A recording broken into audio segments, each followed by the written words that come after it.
السلام عليكم ورحمة الله وبركاته. آوي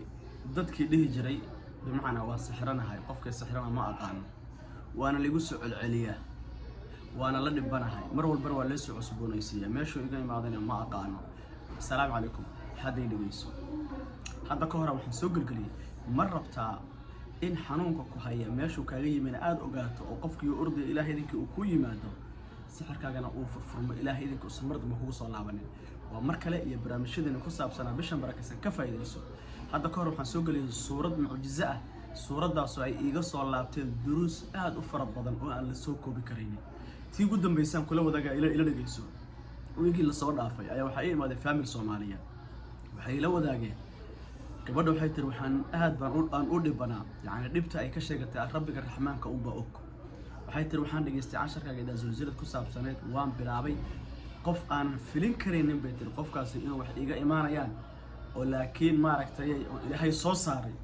ayaa si toos ah intuu ila soo xiro intuu xanuunsaday oo sakaraaday wuxuu yiri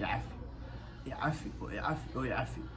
kadibna intuu markii dambe sakay qariyay oo uu wacay qof familka ah anoo maqlayo codka la furay ayuu wuxuu ku yiri heblo waxaan ku sameeyay xanuunka maaragtay arrintaas ilaa hay cafiyo. gabadha waxaan ku yiri maada marxaati ka ahaa oo maqlaaya ana marxaati ka ahaa oo maqlaaya bay tiri subhanallah. kadibna maxay ahaydee waxaan ku iri maxaad ugu sameysay wuxuu yiri waxaan kugu sameeyay sida muhiimadda aan kala hayn waxay sida dhib maana ka wadin walaalkaas shay iyo kuwa kala badan ba shaydaan baa qaado markii waxaan sameeynaa wax yar balsaas oo dhabar leey laakiin ma oga inay ku dhacayaan nolosha inay qof galaafanayaan ama qof ay baabiinayaan. waxaa jira marka walaalo fara badan oo xanuunadan la dhiban khaasatan xanuunka sixirka loo cusboonaysi update lagu sameeyo oo mar waqti lagu dhibo isla markaana aan garan kareynin meesha dhibtu uga imaanayo.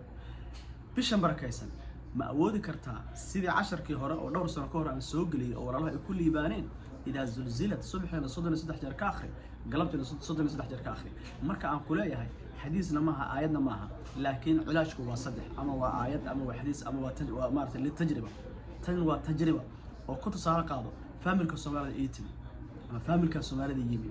waxay familkaasi ay iga marxaati kacaan qofkii dhibta ku hayay ama dhibta ku sameeyay inuu isagu soo raadsaday waxa sabab ahayd inuu isagu xanuunsaday inuu isagu rafaaday inuu isagu dhibtooday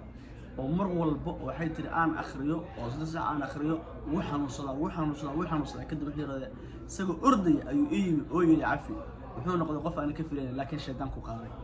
almuhim qisada waxaan la wadaagay reer Soomaaliyeed iyaga ayaan afkooda ka haynaa anigana ma aha mid aan goob joog ka aha laakiin waxaan mar walba ogahay kalaamka rabbi meesha u niyooto oo aad adiga kalaamka ilaahay aad u kaxayso inuu ku aadi doono ilaahay subhanahu wa ta'ala oo ka siin doono waxa aad doonayso oo khayr oo dhana. idaa zulzilad wallahi waad ogaan mar rabta xanuunka inuu furmo mar rabta sixirka inuu ka burburo mar rabta kii kugu sameeyay in ilaahay subhanahu wa ta'ala dhibta uu ku geystay boqolaal ka badan ilaahay subhanahu wa ta'ala uu ku sameeyo mar rabta ilaahay idinka inuu mardan kugu soo laaban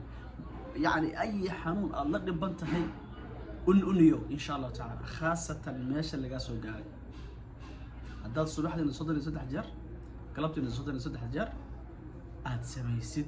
أما أفرت الجار أما أتكبد يسد وحنكوه بقى إلهي إذنك قفك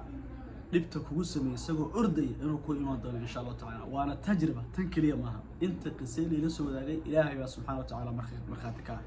بشم قرانك bishan barakaysan bishan ilaahay doortay bishan ilaahay qiimeeyay bishan ilaahay cizay bishan ilaahay karaame kana faa'iideyso lana share garay walaalaha kale ilaahay idinkii aad iyo aad u mahadsantiin waa darsigeena labaad iyo bishan barakaysan duruusta aynu wadnay insha Allah ta'ala casharka labaad saddexaad waxaan ka soo dhigi doonaa calaamo qofku hadduu isku arko iyo wixii maaragtay sida uu sameyn lahaa insha Allah ta'ala aad iyo aad u mahadsantiin. Assalaamu calaykum waraxmatullaahi wabarakaatuh. saaxirintu hababaan oo hajabaan meel kasta joogana sixirkoodana Allah ku celiyo صاركودا الله كعليو إلهي كعليو